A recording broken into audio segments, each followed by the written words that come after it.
एक समय की बात है, जंगल की गहराई में एक शानदार शेर रहता था जिसका नाम सिम्बा था। उसकी ताकत और साहस के लिए वह दूर दूर तक प्रसिद्ध था।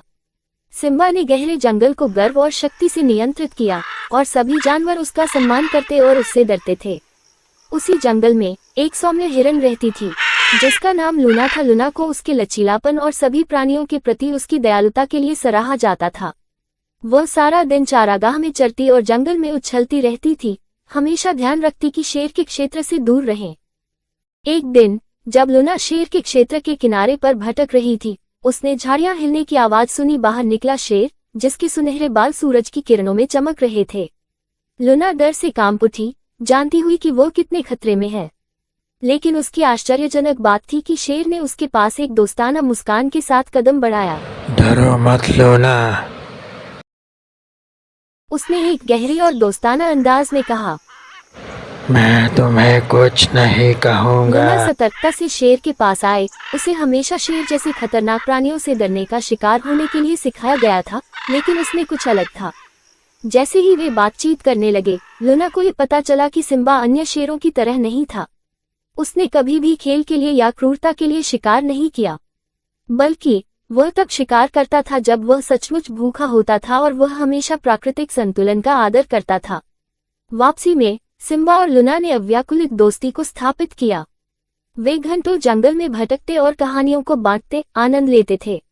लूना ने सिम्बा को जंगल की सुंदरता दिखाई, जबकि सिम्बा ने लूना को जंगल के तरीके से दिखाए। उनकी दोस्ती को एक महत्वपूर्ण परीक्षण का सामना करना पड़ा, जब जंगल में एक घातक ह्यूना का झुंड आ गया। सिम्बा को अपने घर और दोस्तों को सुरक्षित करने के लिए कुछ करना था। लूना ने उसके साथ होकर संघर्ष किया, अपने भय के बावजूद और ह्यूनों को हराने के लिए। अंत में ह्यूनों को भगाया गया और जंगल एक बार फिर सुरक्षित था। अन्य प्राणियों ने देखा कि शेर और हिरन ने सभी को बचाया और वे सबके समक्ष आश्चर्य और श्रद्धांजलि के रूप में खड़े थे। उस दिन के बाद सिम्बा और लूना जंगल के नायक के रूप में मान्यता प्राप्त किए गए। उनकी दोस्ती ने भय और पूर्वाग्रह के बाध्यताओं को पार कर दिखाया, ये साबित करते हुए कि शेर संतुलन और समझदारी के भीतर जीवन जी सकता है। जैसे ही वे साथ खड़े थे, अपने प्यारे जंगल को देखते हुए, सिम्बा और लूना जानते थे कि उनकी दोस्ती हमेशा चिरंजीव रहेगी।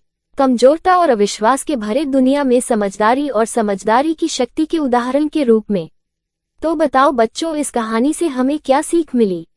लेकिन उससे पहले कहानी पसंद आए हो तो सब्सक्राइब करना ना भूलें, लाइक और कमेंट भी करें और शेयर करना तो बिल्कुल मत भूलना।